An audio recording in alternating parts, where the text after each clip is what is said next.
Bueno,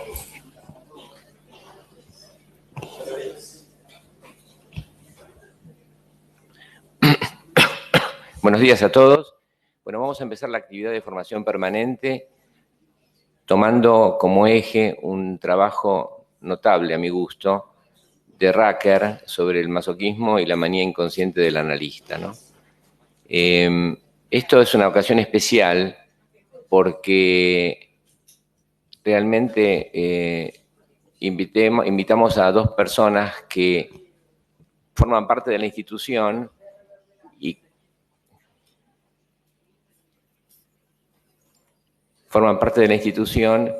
y la idea es recuperar un poco el capital simbólico de los pioneros que formaron parte de nuestra institución. Racker fue un pionero realmente, ¿no?, muy importante en sus trabajos sobre técnica psicoanalítica, ¿no? Y yo creo que en momentos donde el psicoanálisis es muy cuestionado, debemos volver a revisar las fuentes de nuestros pioneros que estuvieron en nuestra institución. Y cuando uno lo lee con detenimiento a Racker, ve con mucha agudeza como él fue descubriendo muchos elementos teóricos de la relación con el paciente en la transferencia que desbordaban incluso los presupuestos teóricos que él tenía en la época, que era la teoría de las relaciones objetales. Así que muchas cosas que parecen como novedosas son cosas que ya están dichas en Racker. Y yo no sé, ahora vamos a Claudia y Andrés van a hablar de eso, pero me parecía interesante destacar varias cosas. Primero, cómo él sitúa la neurosis del analista, la neurosis de transferencia, y habla de una caracteropatía de transferencia. Me parece interesante esto, ¿no? Después, cómo habla de la pasividad y el déficit interpretativo de los analistas, que a veces se privan de ser activos y se someten masoquísticamente a sus pacientes y actúan su propio Edipo irresuelto. Muy interesante también cómo Racker de alguna manera va atravesando la relación y centra mucho en la dirección de la cura, en la actitud del analista, que muchas veces dice se ocupa de marcar la transferencia negativa, pero no resalta los logros transferenciales por temor a gratificar excesivamente a su paciente, ¿no? Como ustedes ven, la pasividad del analista, el sometimiento a sus pacientes, la depositación del objeto sádico, la reviviscencia de su análisis no resuelto en su propia transferencia del analista con su propio analista, son temas tremendos que nos impactan enormemente, y a veces cuando Lacan dice que la verdadera o la única, en forma metafórica, resistencia del analista, la resistencia es la del analista, creo que de alguna manera, además de la resistencia del paciente, se está refiriendo a que lo que es más difícil de superar son las nuestras propias resistencias. Así que, dicho esto, vamos a empezar a comentar algunos trabajos. Quiero agradecerle a Claudia, que tiene tantas ocupaciones, realmente como presidenta de la institución, que haya podido venir a hacerse un espacio, y me gustaría que puedas decir unas palabras ahora y después. Bueno, muchas gracias, José, por la invitación. Gracias por los que están acá, que van a venir a pensar con nosotros. Andrés y yo nos hemos reunido muchas veces para pensar la mesa de hoy, y nos íbamos así de pronto por las ramas y después volvíamos y debatíamos y nos comentábamos casos mutuamente, y esto dónde entra y esto cómo se explica. Es decir, o sea que en realidad finalmente dijimos, bueno, cada uno escriba algo para darle una línea, digamos, a lo que vamos a presentar ante ustedes, pero es un fragmento, digamos, de debates que venimos teniendo, que fueron muy estimulantes gracias a tu insistencia en que me aparte un poco de lo administrativo de la APA y me dedique a estudiar psicoanálisis, lo que me ha venido muy bien. Y aparte he releído con mucho placer el libro de Racker. Todo el libro de Racker, Estudios sobre técnica psicoanalítica, es verdaderamente una joya. A casi 70 años de su presentación, uno lo que tiene es un sentimiento de admiración por todo lo que él ha escrito, por la profundidad, por la complejidad de sus ideas, y quizás cierta envidia por lo que fue esa época de trabajo tan constreñido, digamos, al mundo interno de un paciente, ¿no? Casi un trabajo de laboratorio, podríamos decir. En cierto sentido, eso pertenece a otra época. Estamos atravesados por épocas distintas, en donde el psicoanálisis tiene otro valor, digamos, y eso nos influye a nosotros. No mayor ni menor, es distinto. Y entonces, muchas de las cosas que Racker dice en su texto, no, quizás a pesar de esa profundidad y esa complejidad, no alcanzan a dar cuenta de las prácticas de hoy, de la tarea actual, cual es un desafío y una invitación para nosotros para revisar su vigencia y el destino de sus planteos. Debemos reflexionar entonces sobre las diferencias entre la visión de Racker, como dije, en una práctica que podría llamarse de laboratorio, donde se recogía la transferencia, se analizaba, digamos, la transferencia junto con la contratransferencia que se volvía hacia el análisis del analista. Y la realidad externa no era tan tomada en cuenta como es actualmente. Las prácticas actuales son mucho más permeables al contexto sociohistórico que nos atraviesa. Y esas nuevas prácticas han dado origen a nuevas teorías, surgidas también de un corrimiento del foco de reflexión psicoanalítico en temas que tienen más que ver con problemáticas narcisísticas, adicciones, constituciones del sí mismo, traumas, déficit de desarrollo. Con el aporte lacaniano también se ha producido un énfasis, un corrimiento y un énfasis en el discurso, hacia la pulsión, hacia la idea de descentramiento del yo, hacia el sujeto, y un poco han quedado perdidos todos estos temas de los objetos internos. Muchas de las metáforas favoritas que recogen la influencia del horizonte cultural de nuestro tiempo, en las cuales se expresa nuestra experiencia clínica, jerarquizan las ideas de negatividad, ruptura, disrupción, deconstrucción, falta, trabajo de lo negativo. Hay un cambio conceptual en la idea de lo negativo, que en realidad ahora tiene que ver más con la ausencia, con una ausencia. En cambio, para Racker, lo negativo era presencia, transferencia y contratransferencia negativa, angustias depresivas y paranoides en la base de sentimientos de rechazo y de aversión, culpa, envidia, presencia. Hay diferencias de lenguaje, de sentido, hay caída en desuso. Por ejemplo, la neurosis de contratransferencia, las resistencias a la transferencia. La neurosis de la contratransferencia era la razón del análisis del analista. También ha cambiado el énfasis de la interpretación. Ya no se habla de una resistencia del analista a la interpretación. Se valora el acto, se valora la pregunta, donde antes había respuestas, explicaciones extensas sobre relaciones, sentimientos edípicos y sentimientos predípicos, objetos totales, objetos parciales, todo eso parece un poco démodé. Ya no existen los problemas descritos por Racker, los fenómenos psíquicos a los cuales él se refiere, la contratransferencia concordante, la contratransferencia complementaria, la resistencia a la interpretación, la neurosis de contratransferencia, el masoquismo, un trabajo brillante, el masoquismo, que es la expresión de la pasividad del analista, el hecho de que no interprete, su lejanía afectiva, su dejar correr al paciente. El trabajo sobre la manía, brillante también, trabajo sobre la manía que son los últimos 3 capítulos de los estudios sobre técnica, masoquismo, manía y contrarresistencia. Manía, que se expresa en el impulso del analista a la pseudoindependencia del paciente, su estímulo a ejercer libertad sexual, que critica a Racker enormemente. ¿Cómo llamamos a todo esto? Ha dejado de existir, no pasa más.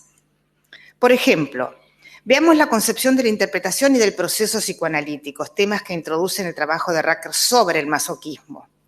Mientras que actualmente se ha jerarquizado el papel de la incertidumbre y el aspecto disruptivo de la interpretación, el pensamiento de Rucker va en una dirección opuesta, cuando pone en primer plano el aspecto directo, progrediente e integrador de la interpretación y el análisis. Dice él, el proceso psicoanalítico consiste en la unión del analizado consigo mismo, en la conciencia. Hay una cita que no la voy a leer, que la va a leer después Andrés, para no repetirnos, ¿no? Pero tiene que ver con esto, la unión del analizado consigo mismo en la conciencia. ¿Creemos en la posibilidad de integración? En ese caso, ¿de qué integración hablamos? Este aspecto de la metapsicología es hoy cuestionado a partir de las formulaciones de Lacan sobre la división radical del sujeto del inconsciente. No es lo mismo uno que otro supuesto. ¿Trabajamos con el supuesto de la división radical o trabajamos con el supuesto de la integración? ¿Podemos trabajar con los dos? ¿Es posible eso? ¿Qué consecuencias tiene esta elección para nuestra práctica? La hipótesis de la permeabilidad entre los sistemas psíquicos en su momento llegó a jerarquizar el uso sistemático de la interpretación completa, en profundidad, de la transferencia, la contratransferencia, con el objetivo de la integración de aspectos escindidos, reprimidos, etc. Ahora, la aceptación de la decisión estructural y el inconsciente, estructurado como un lenguaje, no requiere de la interpretación de la transferencia y la contratransferencia con el analista. Ahora es con la palabra. Entonces, las interpretaciones con el analista de la transferencia y la contratransferencia ya no existen. Rucker postula la idea de que en la situación analítica se reiteran formas mudas y arcaicas de trabajo de duelo. Mudas y arcaicas de trato al objeto. Rucker postula la idea de que en la situación analítica se reiteran formas mudas y arcaicas de trato al objeto, las que generan identificaciones complementarias en paciente y analista. Las identificaciones complementarias se producen por el hecho de que el analizado trata al analista como un objeto interno, razón por la cual el analista se siente tratado como tal y se identifica con ese objeto interno. La concepción en que se apoya Rucker y los analistas que teorizaron hasta los años 70, que basaban su práctica y su técnica en la concepción de estos objetos internos, objetos que expresaban patterns primitivos de relacionamiento, que condensaban sensaciones corporales y afectivas surgidas de los vínculos tempranos. ¿Esto ha caducado? ¿Creemos en modos de relacionamiento interiorizados todavía como constitutivos de la realidad psíquica que condicionan el actuar con los otros, los rasgos defensivos del carácter y todos los vínculos? En la visión de Rucker, estas son formas inconscientes de trato al objeto que se muestran en forma paradigmática en expresiones manifiestas y latentes de la contratransferencia complementaria que surge como respuesta a la transferencia del paciente. En ese momento, la visión de la transferencia y la contratransferencia era sobre todo total. Podríamos decir que ahora nos hemos corrido de esa idea de la totalidad de la transferencia y la contratransferencia. No es todo lo que pasa en la relación analítica, pero sí algo de lo que pasa en la relación analítica entre paciente y analista. Y la interpretación, cuando es requerida de estos aspectos de relacionamiento primitivo, porque son aspectos primitivos los que se ponen en juego entre transferencia y contratransferencia, quizás sea el signo más cabal de la terapia que realizamos y que se llama psicoanálisis. No siempre esta interpretación de estos aspectos primitivos en la transferencia y en la contratransferencia puede ser requerida. Esto ocurre cuando opera como resistencia al avance del proceso psicoanalítico, pero sí siempre es objeto de reflexión del analista, de su análisis o de su autoanálisis. Nosotros los psicoanalistas hacemos de la transferencia y la contratransferencia el motivo de reflexión y una herramienta interpretativa. A veces la usamos, a veces no, pero es siempre un motivo de reflexión. Y esto nos distingue en la terapia que realizamos y que llamamos psicoanálisis. La perspectiva de la segunda mirada aparece en la concepción del campo analítico, en la que se busca detectar la fantasía inconsciente bipersonal del campo. O sea que los Barangé dan un paso más. 10 años después, un poco más de 10 años después, no solo la transferencia genera la contratransferencia y viceversa, sino que éstas se co-crean en conjunto en el campo. Esto es el año 62, en que se produce un giro que toma el concepto de vínculo, que ya estaba presente en el psicoanálisis argentino, a partir de los desarrollos de Pillon-Rivière, las elaboraciones de aspectos primitivos de la personalidad en Raskowski, en Blecher y en Racker. Pero ahora entra en la técnica de interpretación del campo. Esto después es puesto de relieve, mucho tiempo después es puesto de relieve en el pensamiento internacional. Así, más de 10 años después, Joseph Sandler señaló que el paciente impone inconscientemente al analista la actuación de determinados papeles que son desempeñados por el analista como respuesta de rol. Se producen por medio de una presión, se puede llamar identificación proyectiva u otra forma, que empuja al analista a acciones interpretativas que se manifiestan tanto en el contenido como en la forma de la interpretación. Por ejemplo, un contenido levemente agresivo, un contenido calmante, una forma irritada, una forma depresiva. Estas acciones son hechas consciente por el analista después de haberlas realizado. A esto entonces lo llamamos enactment transferencial contra transferencial. Y lo que describe el enactment son situaciones de uso defensivo, recíproco, entre paciente y analista que escapan a la simbolización. Por este motivo, yo he planteado en un trabajo del 2009 que los enactment siempre son procesos en dos tiempos, el enactment contratransferencial-transferencial. Uno es el momento en que suceden y otro el momento en que se interpretan. Y es la manifestación visible y accesible a la conciencia, una vez que se han producido, de lo que los Barangé describen como fantasía inconsciente bipersonal del campo. Esto después lo explico más en el trabajo, pero ahora no lo voy a tomar.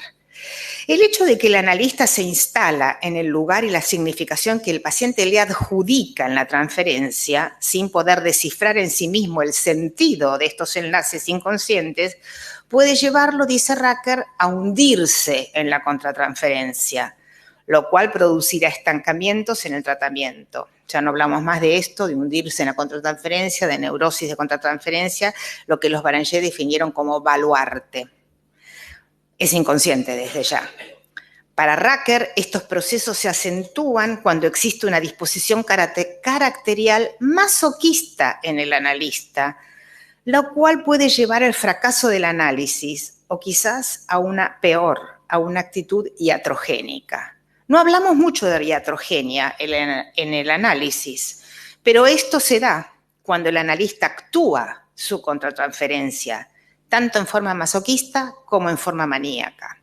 La forma maníaca es la que insta al paciente a liberarse de dependencias. Por ejemplo, Racker cuenta un caso en donde un paciente es instado por su analista a liberarse de la dependencia que tiene con su esposa, de la cual era muy dependiente. Y entonces Racker dice, hemos cambiado un problema por otro.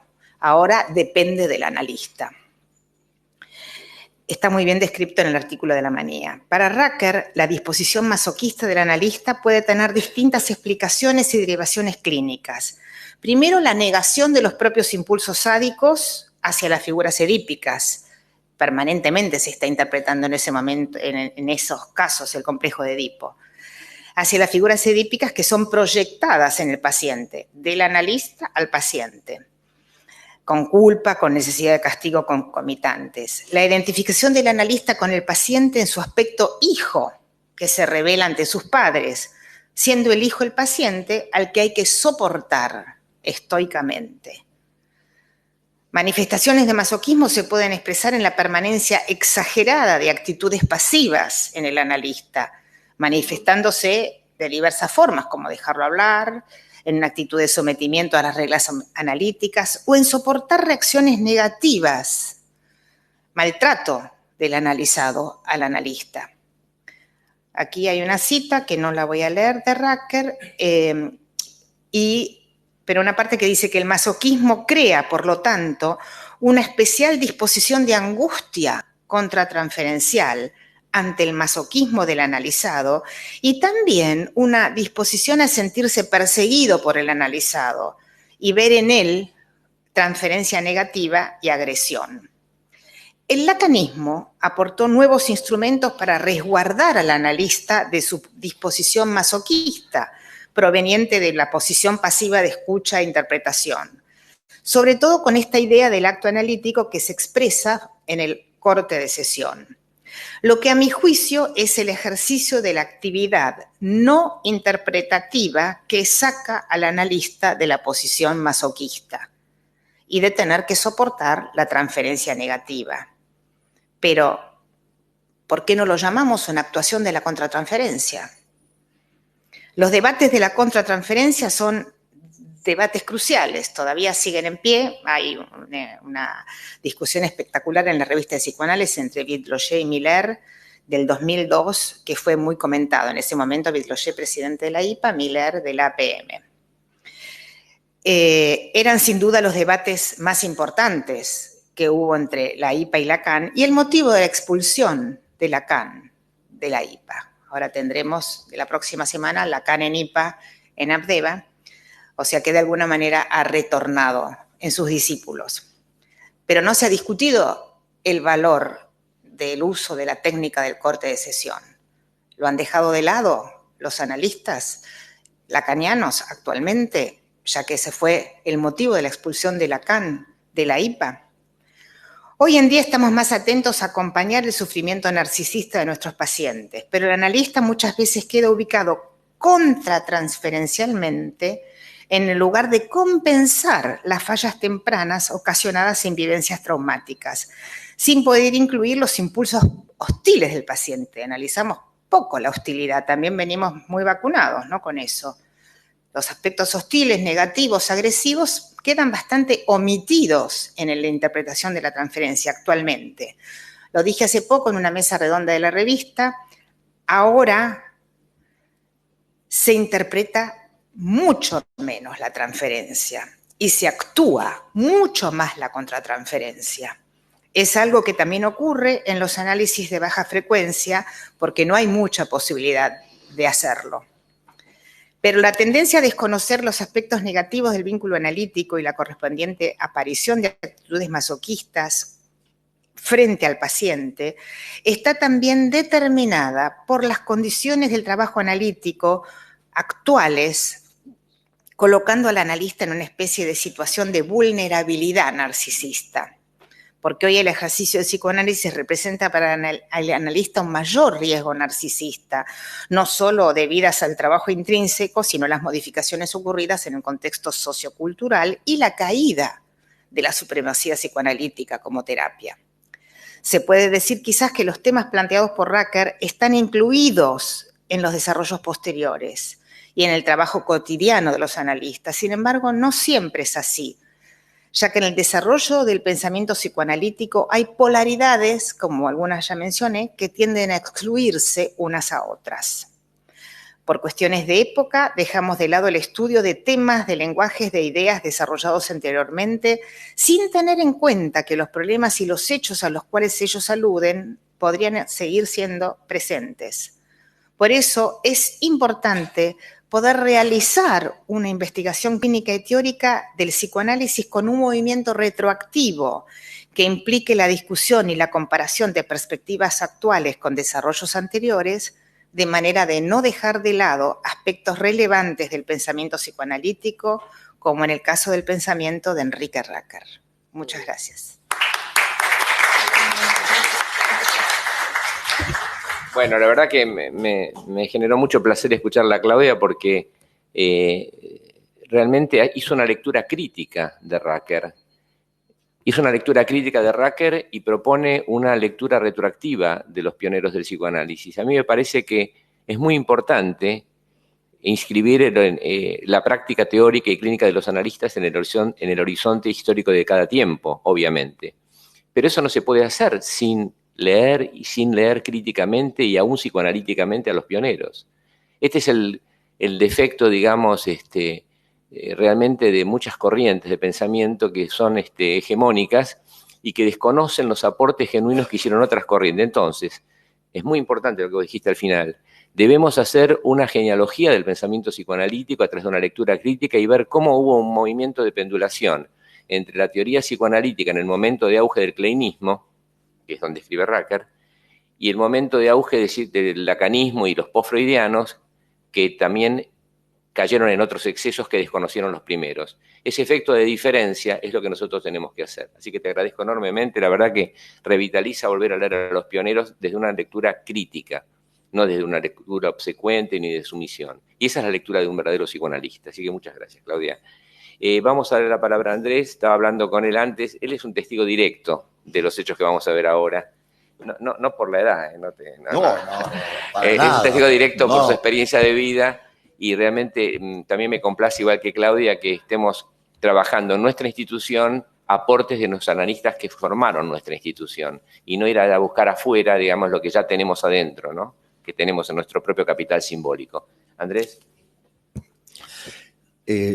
No recuerdo bien cuándo sugeriste esta mesa sobre contratransferencia, habíamos quedado. Vos le diste un título que apunta un poco a lo que estabas diciendo. A mí me llevó a los años 50, 60. Manía y masoquismo del psicoanalista. Porque era una problemática que no es actual, a pesar de lo bien que lo desarrolló Claudia,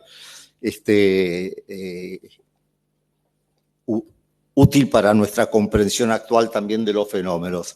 Pero me parece que Racker, a quien conocí, no sé, supongo que algún otro hay que conoció a Racker, Aide, no sé si Federico también. Racker había venido, era profesor de filosofía, se había refugiado de la Segunda Guerra Mundial y vino casi junto con Mary Langer, creo que unos meses después, ¿no? En realidad no tenía una formación psicoanalítica, a pesar de que tenía simpatías y había hecho algunos seminarios o unos cursos en Europa. Se integró acá y a veces aparece como, bueno, uno de los primeros analistas de la institución, pero en realidad llegó tiempo después y sin formación psicoanalítica. Se analizaba con Mary Langer. Estaba totalmente enamorado de Mary Langer. ¿Cómo? ¿A quién le dedica el libro? Yo creo que el libro sobre transferencia y contratransferencia es el resultado del análisis de Enrique Racker con Mary Langer. Y parte de las problemáticas contratransferenciales o transferenciales que se le plantean a él en esta relación tan intensa que tenía. Otro chimento fuera de tiempo es que él estaba casado con Nun Racker. También le dedica el libro a Nun. Pero Emilio Rodríguez se enamoró de Nun Racker. Y para Enrique corría el peligro de la manía de Nun o de la manía del análisis de Emilio, que era con mi padre. Así que esto está dirigido en parte a las problemáticas de los análisis y a la problemática de que en aquel momento el psicoanálisis estaba muy asociado a la libertad o al liberalismo. Para algunos el libertinaje. Estaba condenado por el libertinaje sexual. Y entonces ahí él habla del analista maníaco que puede estimular a sus pacientes a la libertad sexual. El resultado fue que Emilio emigró a raíz de esto y se fue a Inglaterra y se analizó con Paula Hyman, que también trabajaba la contratransferencia. Cuando muy joven Racker murió, creo que a los 50, Emilio volvió y se casó con Nun. Se casó con Nun, que también murió joven, pero 10 años más tarde. Creo que fue el gran amor de Emilio y el gran amor de Nun. Yo trabajé muchos años con Emilio en Bahía, formando el grupo psicoanalítico hace ya muchos años. Yo iba y venía. Me acuerdo también que cuando murió Racker, de un cáncer de hígado, me parece, Garma dio como testimonio que como psicoanalistas debíamos comprender psicoanalíticamente la autodestrucción de un analista, ¿no? Y quedó eso como interrogantes, ¿no? Pero bueno, de esta relación tan intensa,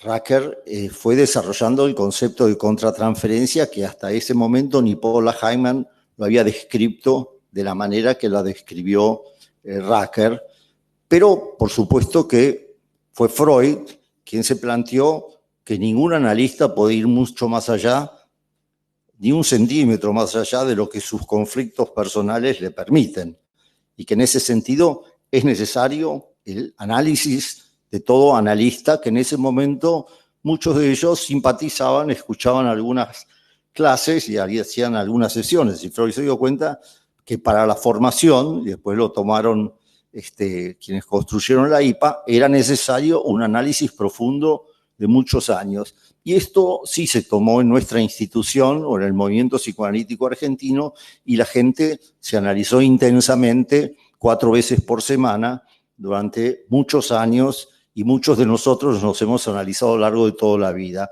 Freud mismo señalaba que era necesario que un analista se analice cada 5 años, por lo menos puso una cifra como para que el análisis debe ser permanente, este autocuestionamiento y la resolución de los conflictos personales, pero también de las implicancias que tiene estar sometido al campo analítico, al pulsionar a las situaciones traumáticas, a la intoxicación de dolor que padecemos por el sufrimiento de nuestros pacientes.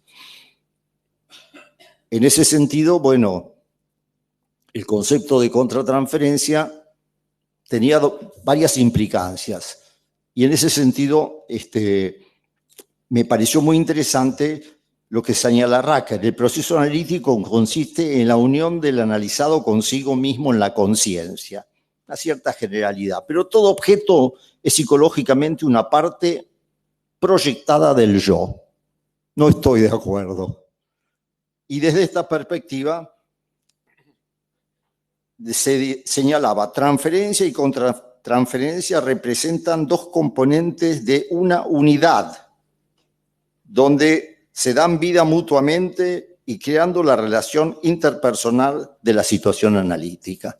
Es como un reduccionismo de la situación analítica, yo creo que empobrecedora, exclusivamente a la relación transferencia contra transferencia. Y desde esta perspectiva, lo que sucede del lado del analista es adjudicado por Racker esencialmente a la proyección de los objetos internos del paciente. Y el tratamiento consiste en la integración del no yo, dice él, al yo, y de la metabolización de las situaciones negativas que implican estos objetos internos unidos, y quizás acá hay una extensión más útil, como lo desarrolló Claudia, en una fantasía inconsciente propia del paciente, que después aparece en el campo de los Barange como compartida. Pero esta teorización, donde el sentir del analista es contratransferencialmente utilizado, se opone a la otra idea de la transferencia del analista sobre el paciente. Una cosa es la contratransferencia y otra cosa es la transferencia recíproca. Ya son los conflictos del analista los que se ponen en juego. No sé, creo que Racker no hace un señalamiento con respecto exclusivamente a la contratransferencia inconsciente, sino a la conciencia contratransferencial. Y en ese sentido es la reflexión del analista. acá uno diría, bueno, todo analista debe reposicionarse. Hay instantes, momentos y procesos contratransferenciales. Después, a veces en la misma sesión, uno dice, pucha, me parece que estoy haciendo una lectura equivocada. A veces en la misma sesión. A veces cuando terminó el día de trabajo y uno dice, no, me parece que tomé una línea equivocada, me posicioné como una cosa súper yoica, o por el contrario, me posicioné equivocadamente. Ahora me doy cuenta y uno hace una segunda reflexión. Esto llamamos los recursos yoicos del analista, los desarrollos yoicos que ha tenido en su propio análisis. Va más allá de las limitaciones que puede tener el paciente en cuanto a las servidumbres que tiene con el ello, con el mundo exterior o con el eje del super yo y el ideal. Uno se sitúa ahí y puede analizar y reposicionarse.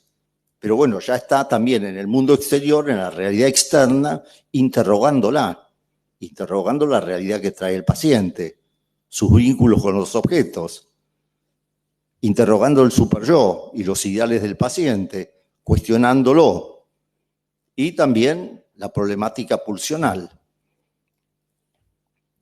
No es exclusivamente el interjuego de proyecciones del paciente sobre el analista y la lectura. Más bien uno podría decir, la transferencia recíproca es resistencial. La transferencia es resistencia, si bien en un sentido mucho más limitado es también lo resistido.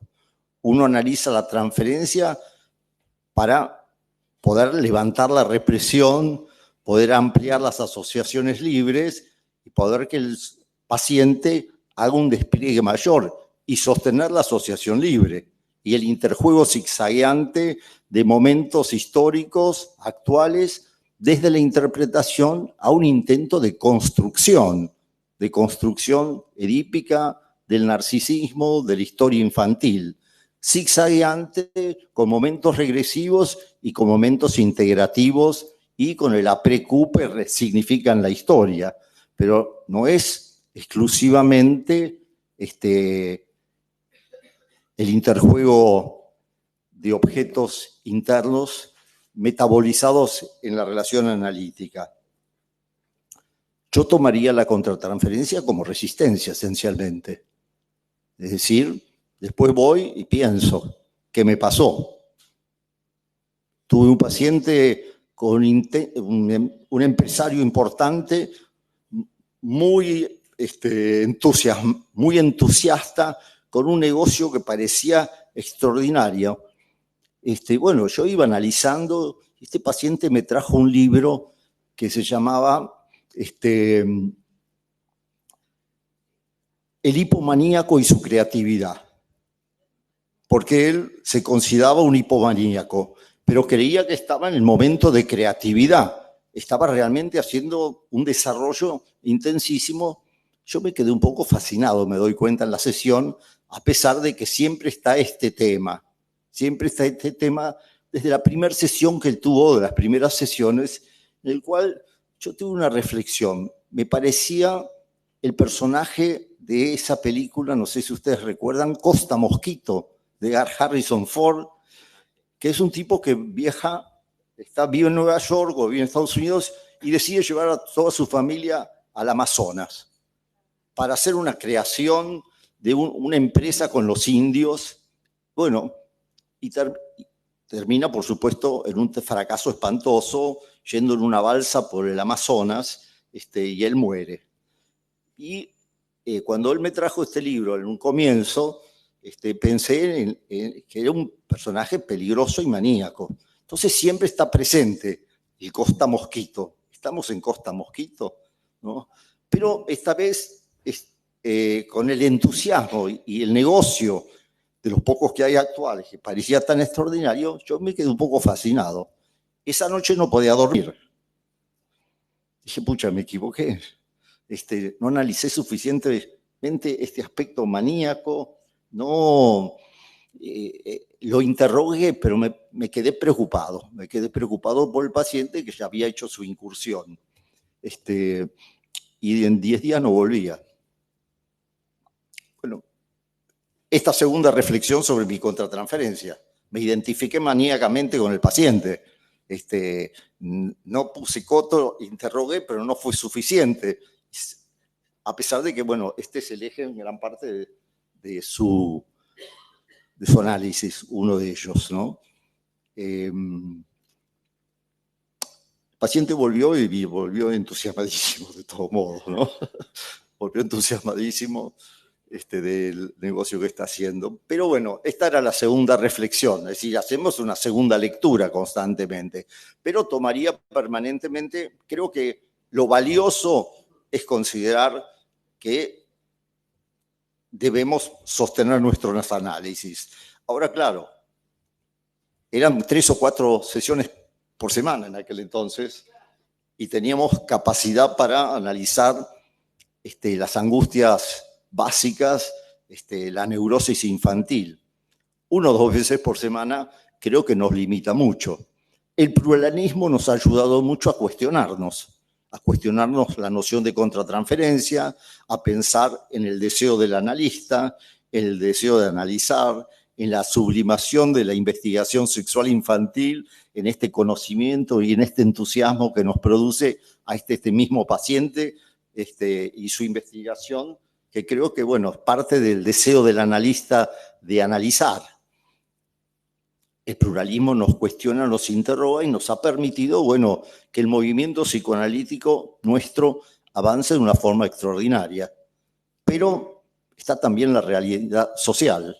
La realidad social es la que también lleva a que nuestra práctica, la práctica teórica se ha desarrollado, pero la práctica clínica está muy limitada por las condiciones económicas, está muy limitada por las situaciones sociales diversas, está limitada porque, bueno, yo soy psicólogo para los medios de comunicación, y los psicólogos que salen de la Facultad de Psicología se suponen psicoanalistas, también los psiquiatras, en la medida que tenemos prestigio, hasta los psiquiatras son psicoanalistas, y esto hace que esto determine mucho nuestro oficio, que debería poder ser económicamente rentable, y muchas veces no lo es.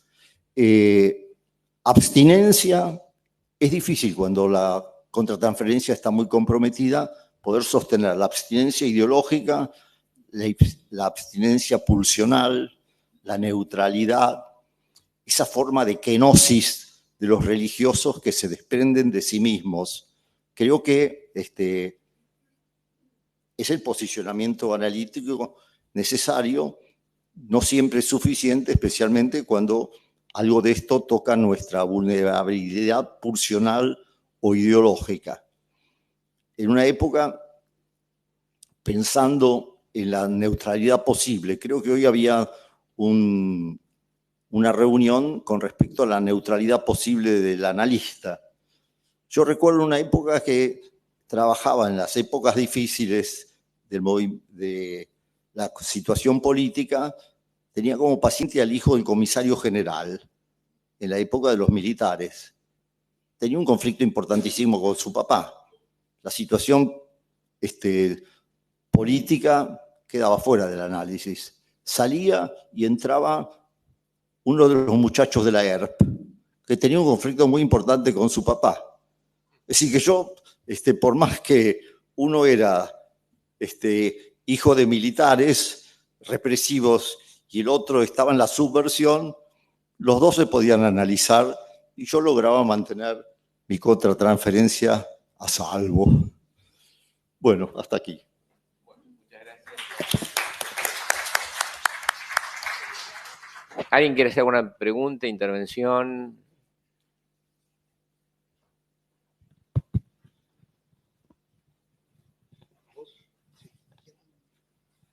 Sí.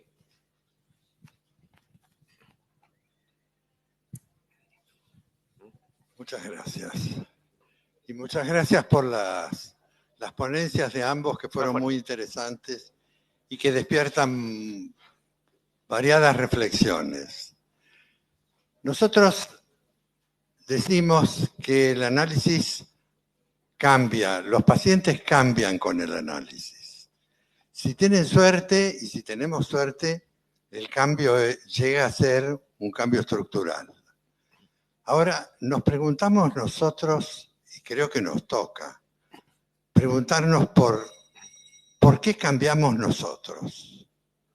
¿Por qué cambia la institución a la que se supone, por ejemplo, siguiendo las palabras y las indicaciones y las teorías de Enrique Racker, que fueron durante un tiempo la palabra de la institución, la palabra científica de la institución? ¿Cómo y por qué cambia? ¿No les parece interesante investigar acerca de eso? Yo pienso que los contenidos de la mesa estimulan para eso. Gracias. Me gustó mucho lo que dijiste también, porque creo que la intención de esta mesa, vos realmente, Andy, cuando habías propuesto el tema de contratransferencia, que va a ser la próxima mesa. Digamos, porque esto es un tema que está imbricado totalmente, ¿no? Un segundito. Así que la próxima mesa vamos a dedicar a contratransferencia, también tomando como punto de partida lo que de alguna manera dice Racker. Pero hay dos elementos muy interesantes en lo que dijo Andrés, ¿no? Yo creo que a pesar de todo, digamos, a pesar de todos los desvíos teóricos de Racker en relación a la teoría de las relaciones objetales y de la teoría del yo, porque tiene como dos momentos teóricos ahí Racker de confusión, y su desconocimiento de la teoría del campo, la teoría del sujeto, la teoría de Lacan y demás, todo lo que vino después, lo que señala es muy interesante de recuperar como cantera para pensar los temas que nuestra propia práctica clínica nos propone. Y por eso me parece interesante hacer esta tarea de revisión crítica de los pioneros de nuestra institución. Y con lo que dijiste vos, Claudia, también me pareció muy interesante pensar cómo se pasó de la presencia del analista con su persona, con sus deseos, con su yo compacto, a una negativización del analista que está sustraído, no habla nada, está silencioso, como plantea ciertas teorías en boga. Entonces, tenemos que pensar cómo poder modificarnos nosotros sin ser parricidas de nuestra propia historia y sin caer, digamos, en idealizaciones de extremas opuestas que son la contracara especular de lo mismo. No quería señalar eso que vos dijiste. ¿Hay alguna otra? ¿La podés leer? Si querés decir algo mientras tanto lo que él planteó, ¿no? ¿O vamos a escuchar otra pregunta? Bueno, la PREQ sirve para cuestionar el pasado o darle una nueva dimensión, ¿no? Me parece que cambiamos en función de ciertos héroes intelectuales que hemos tenido en la institución y en el afuera. Creo que el movimiento de maternización kleiniano lo interrumpió la perspectiva lacaniana. El primer Lacan, en ese sentido, nos aportó mucho. El primer Lacan. También nos aportó mucho en cuanto a los temas de la subjetividad, que no aparecen mucho en Racker. Nos aportó mucho en el término del deseo, que acá el tema de las relaciones objetales, el objeto bueno y el objeto malo, o sea, solamente esa terminología nos habla de cierta moralización. Creo que la moralización kleiniana la interrumpió la búsqueda freudio-lacaniana de la subjetividad y de la historia del desarrollo del deseo transgeneracionalmente también. Me parece que eso fue un aporte muy importante. Y creo que hay aportes y, bueno, lecturas que vienen desde afuera que nos van conmoviendo y el pluralismo en ese sentido nos va creando múltiples interrogantes en los cuales vivimos como analistas, no solamente interrogándonos a nosotros mismos por nuestros conflictos, sino con otras disciplinas. Andrés, mira, antes de continuar, y pueden ustedes ir agregando cuestiones, hay una pregunta de Alejandro Trapani que dice: Racker en la página 216 hace referencia a la identificación complementaria. Estoy preparando mi monografía reuniendo estos temas pensando en una complementariedad en la periferia de la percepción.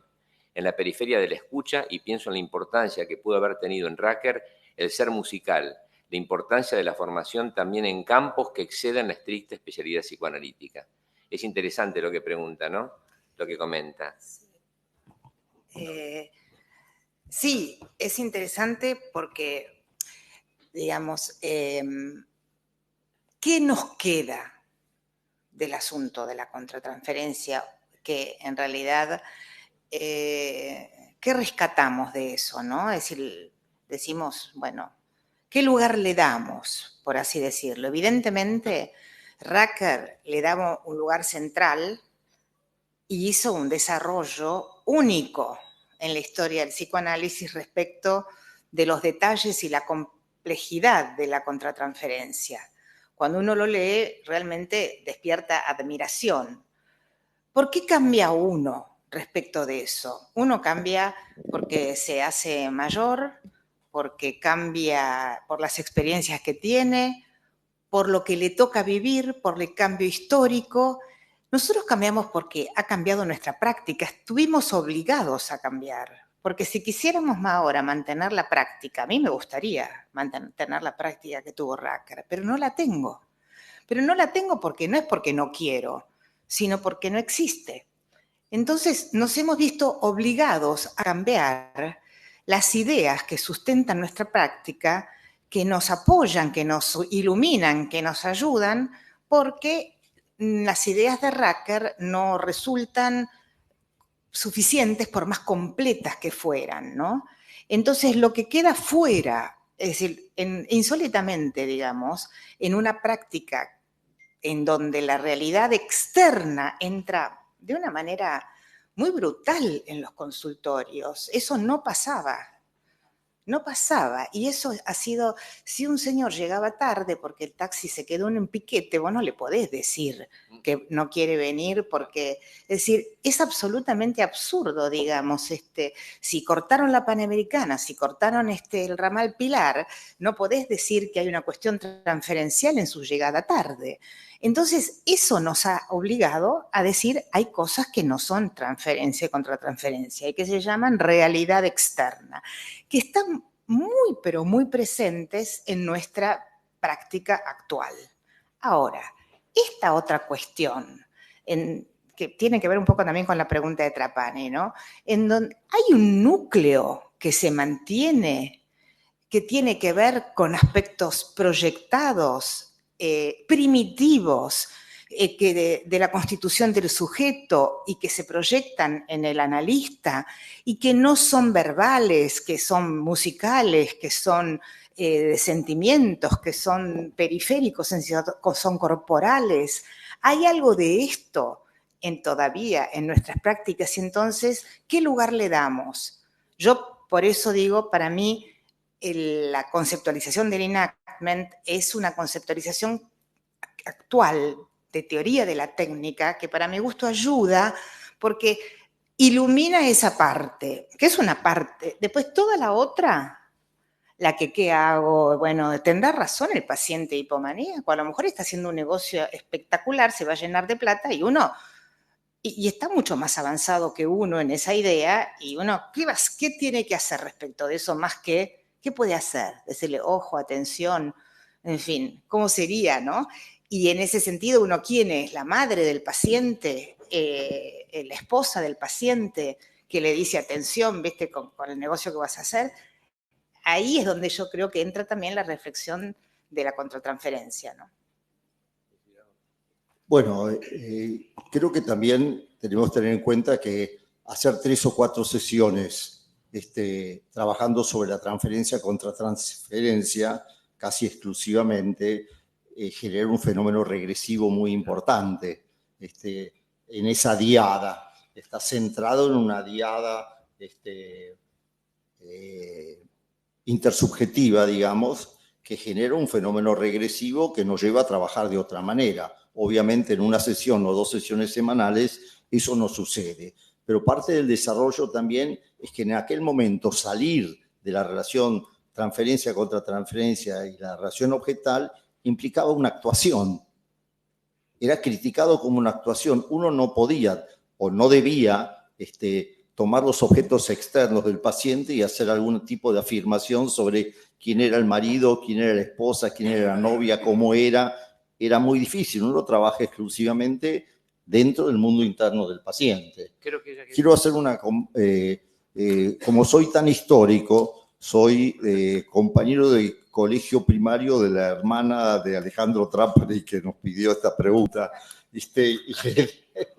y le diría a Alejandro que me parece que la complementariedad la trabajó mucho Lieberman en términos de la estilística, es decir, cómo un obsesivo hay que trabajarlo en un estilo psicopático, y cómo a un fóbico hay que confrontarlo llegado un momento con su fobia, y me parece que la comunicación y la interacción estilística es muy interesante, porque también no solamente Racker tocaba el violín y hacía música, sino que Lieberman era hijo de Sam Lieberman, que tenía la orquesta de jazz más conocida de la ciudad.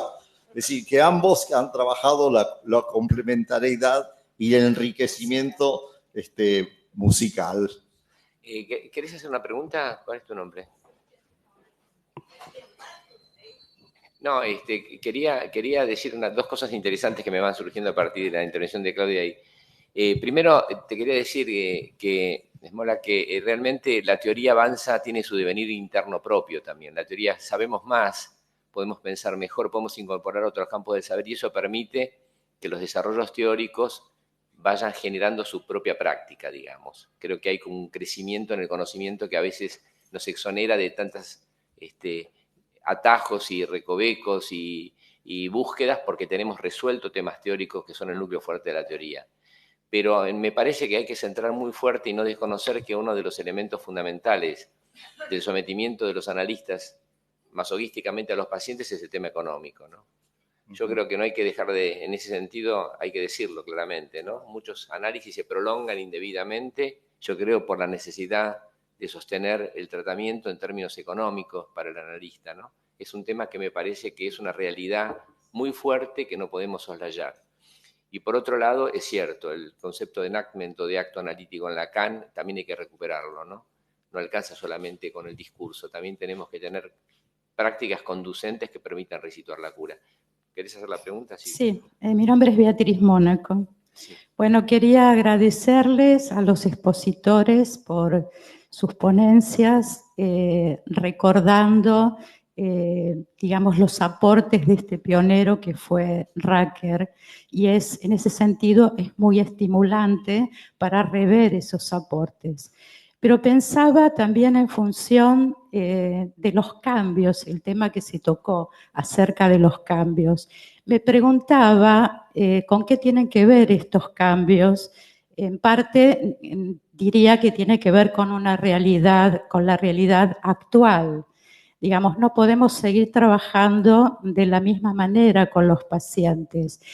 Pero, digamos, los distintos aportes de los distintos pensadores podemos ir, digamos, teniéndolos en cuenta en el momento de trabajar con nuestros pacientes. No es que desaparecen, los aportes siguen estando.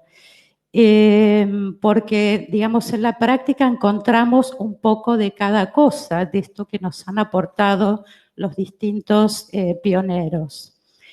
Algo que me sirve mucho en la actualidad y para trabajar es el pensamiento de Bion, donde la observación del analista es muy importante. Bion dice que la contratransferencia, digamos, tiene que ver directamente con la resistencia, y en este sentido lo que dice él es que, bueno, hay que trabajar en el propio análisis.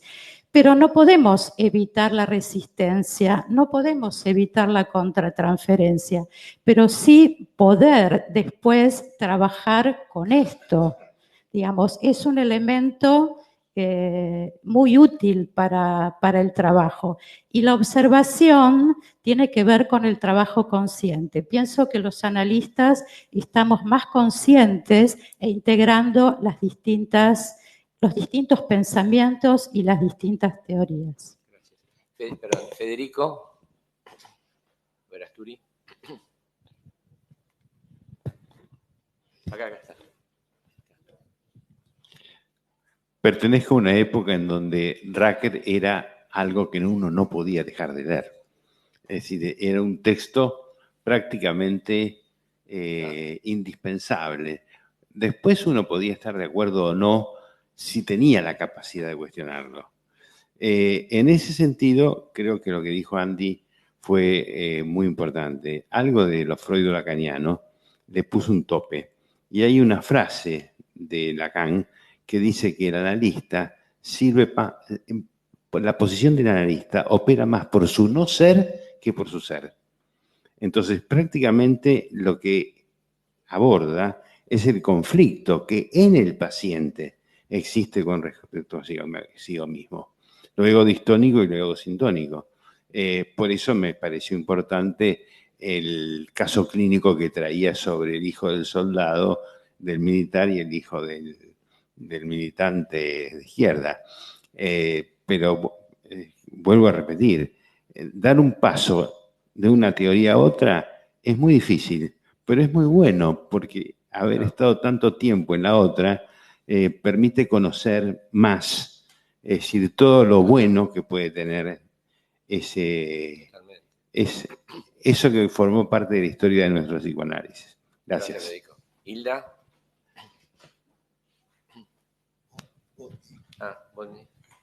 Bueno, muchas gracias por la mesa, la verdad, riquísima. Y continuando con lo que, primero lo que plantearon, que fue para pensarlo, continuándolo con lo que dijo Beatriz Mónaco, que habló de Bion, y con lo que dijo Federico, ¿no? También me sumo un poco desde la conceptualización de Bion, a qué importante es que pese a todo el mundo externo que nos invade con toda su fuerza, digamos, y entra por todos los intersticios del consultorio, poder, aunque sea 5 minutos, como a veces decía Yegoryen, mantener ese sin memoria, sin deseo y sin una búsqueda exhaustiva del hecho y la razón. Siguiendo la famosa carta que Keats le escribió a su hermano hablando de Shakespeare, que siempre dejaba los finales abiertos, ¿no?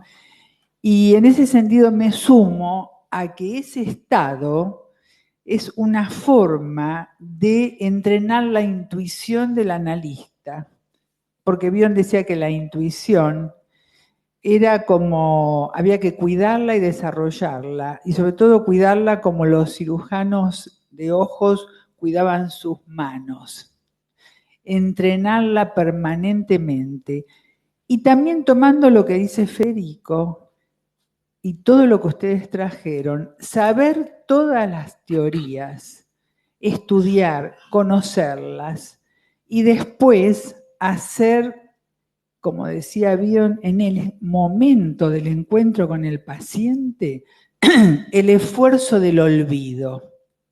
Por un instante, por el tiempo que uno pueda hacerlo, entrenar y hacer el esfuerzo del olvido, porque todas esas teorías están adentro y están de alguna manera digeridas. Y ese esfuerzo del olvido permite acercarse al paciente de otra manera, tratando de estar en una especie de entre, ¿no? Donde no nos dejemos llevar por los prejuicios y los preconceptos de las teorías, ni tampoco por las certezas de las modas imperantes. Es un entre difícil, pero vale la pena ensayarlo.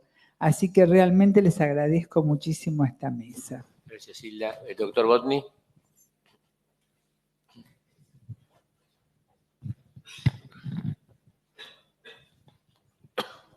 Gracias. Bueno, yo felicito a la mesa porque resultó interesantísimo esto y quiero proponer que sigamos con este tema, pero agregando algo. Lo que quiero agregar es que acá se está jugando también el criterio de salud y enfermedad con el que trabajamos los psicoanalistas y que esa es una construcción social a la que frecuentemente damos poca importancia en nuestra discusión teórica.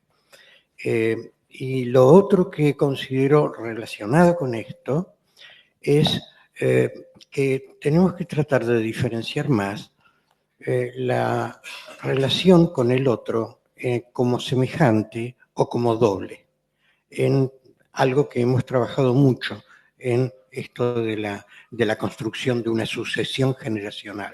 Hay un ADN psicoanalítico que se transmite a través de los modelos teóricos independientemente de sus cambios. Ese ADN es lo que debemos tener reconocido, lo que nos permite no producir dobles, intentar producir algo distinto y creativo. Gracias.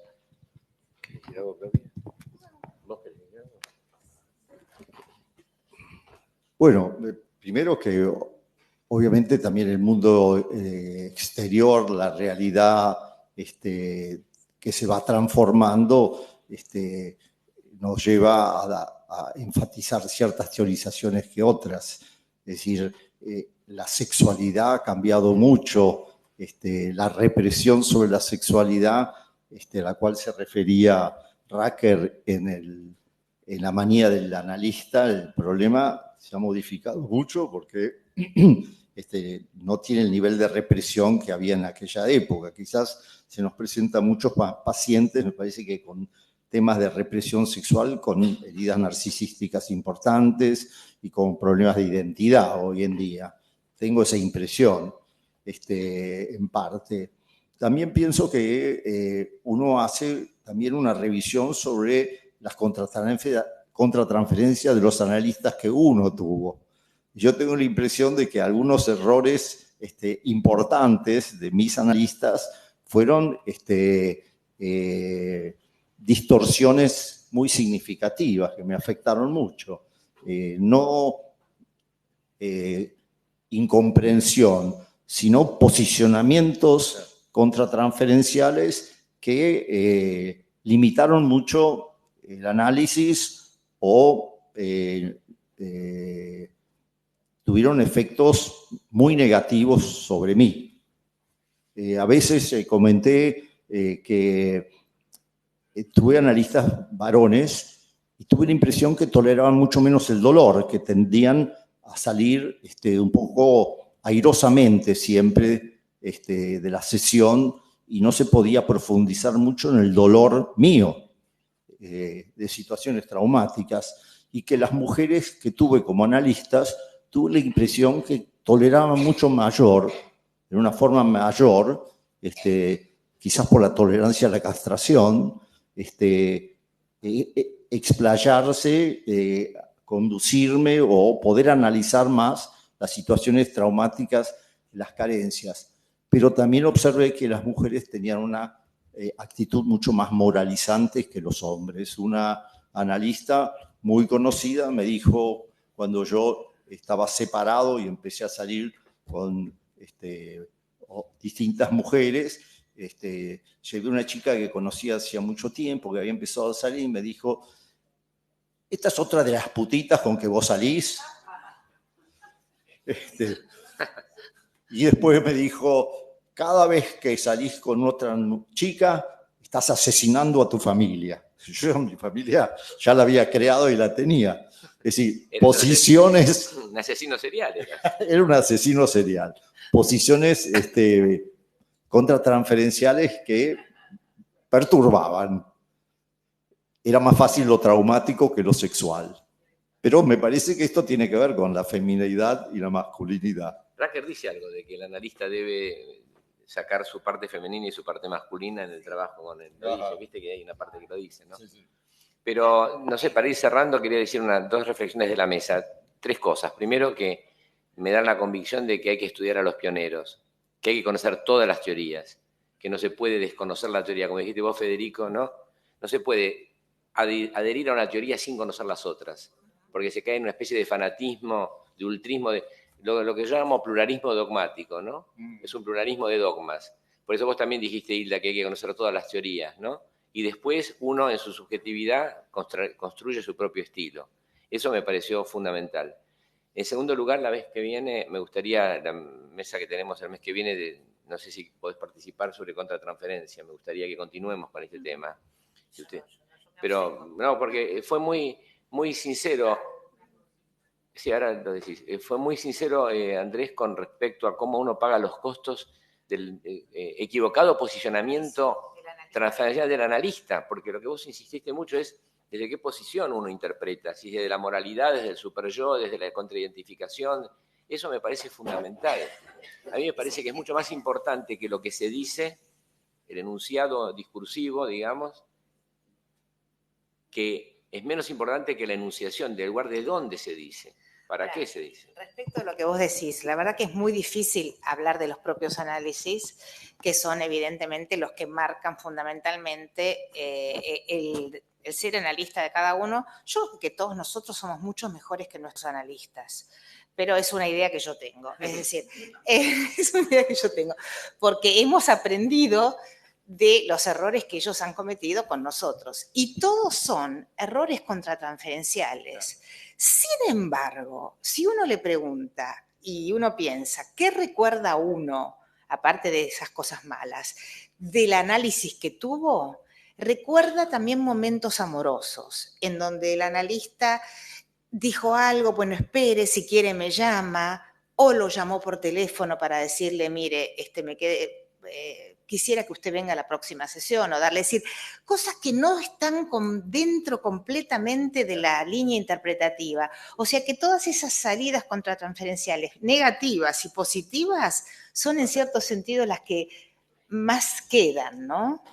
Con lo cual es interesante. Fíjate, tengo un paciente que me volvió a llamar después de 15 años. Es un paciente que alguna vez comenté porque era muy particular, muy desorganizado, pero bueno, vino y después de 6 meses de análisis me dijo, bueno, mire, quiero decirle que a mí me hace bien venir acá, me gusta, pero le quiero pedir una cosa. Por favor, no hablemos de mí porque me molesta mucho. Este paciente volvió después de 15 años. Y hace algunos meses que lo tengo. Está entusiasmadísimo con el análisis. Está entusiasmadísimo. Ahora yo me pregunto, ¿cambió él o cambié yo? Porque no eran mis principios de análisis. ¿Es el mismo que vino hace 15 años? Es otro. Es el mismo. Con las mismas dificultades, pero debo tener un posicionamiento distinto. Creo que es cierto que... Y él una disposición distinta a hablar de él. Una disposición distinta, sí. Tengo la impresión de que trabajo menos en la transferencia contra transferencia y tengo una apertura mayor a sus problemáticas, entonces están mucho más entusiasmados. Claro. ¿Paloma? Sí. No, que Claudia dijo que nosotros quizás somos mejores que nuestros analistas. Y yo, a raíz de mi accidente, me volví a analizar después de años y años y años. Mi analista durante toda la formación fue una analista clásica y la verdad que ahora que tengo otro analista, me siento mucho mejor. No mejor... Sí, me siento mejor personalmente, más libre, puedo decir todo lo que quiero. Y antes había cierta presión, creo que es cierto lo que dice Claudia. Nosotros, con todo el transcurrir y todas nuestras experiencias y demás, podemos sacar lo mejor de todo este recorrido. Y como dije antes, en la otra reunión, estoy releyendo El primer hombre de Camus. ¿De quién? De Camus. Ah, Camus.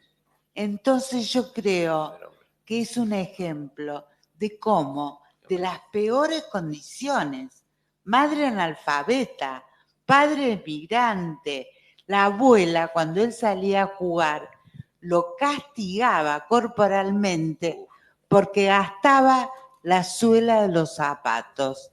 Y fue premio Nobel de Literatura. Entonces, no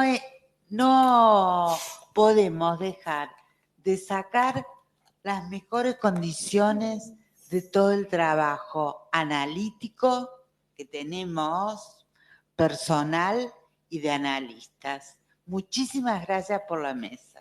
No, antes de terminar, una última observación que me parece interesante. Alejandro Trapani vuelve a escribir: disculpen la digresión, pienso en el mercurio, que es la sustancia que se utiliza, si no me equivoco, para obtener el oro. Psicoanálisis y psicoterapia. ¿Quieren agregar algo? Sí, con el oro, el tema del oro está complicado, digamos, ¿no? Sale. No es fácil lo del oro. Es decir, pero evidentemente mantenemos un núcleo de oro. Eso es así. Entonces, y en ese núcleo de oro, ¿qué hay? Es decir, yo creo que la transferencia y la contratransferencia están en el núcleo de oro. Después habrá todo un montón de elementos, es decir, no conozco mucho de todas bueno, estas trabajamos cosas. con cierta sugestión, con ciertas indicaciones, con ciertas miradas sobre la realidad compartida. No todo es el análisis de la transferencia, el oro puro del análisis, Sí. Pero hacemos momentos transferenciales y momentos psicoanalíticos dentro de lo que llamó la Rudinesco el ciclo de la psicoterapia. La psicoterapia, sí, pero sin ese oro, la psicoterapia no es psicoanalítica. Así es. Es decir, lo que diferencia la psicoterapia cognitiva o lo que fuera de la psicoanalítica es ese oro que tenemos alrededor de esa psicoterapia, dentro de lo que está la transferencia y la contratransferencia, y todo aquello descrito por Racker, sus reacciones maníacas, sus reacciones masoquistas y todo esto, ¿no?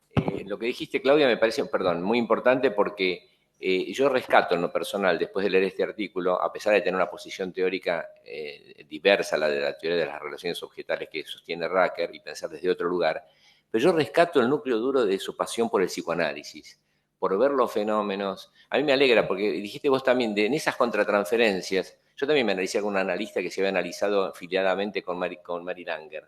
Vengo de esa línea también. Y yo siento que aún en los errores contratransferenciales y en los amores contratransferenciales también hay un núcleo de verdad que se puede recuperar, ¿no? A mí me complace mucho leer Los Pioneros de nuestra institución, porque lo puedo leer, como dijiste vos, retroactivamente y extraer ese núcleo de oro que está. Porque más allá de los errores teóricos y de las limitaciones conceptuales, hay una base teórica, yo creo, insoslayable, que es la creencia en el inconsciente, los fenómenos transferenciales, la sexualidad. Si querés, era una especie de libertinaje, represivo, como sea, pero la sexualidad al fin, y no ahora como que se tiende a desconocer la sexualidad en aras de conductismos, de relaciones de pareja, qué sé yo, etéreas. Acá está el núcleo duro. Por eso vamos a continuar la vez que viene con el tema de contratransferencia. Si no quieren decir algo, dejamos. Ok. ¿Puedes cambiar la que viene? ¿Puedes cambiar la que viene?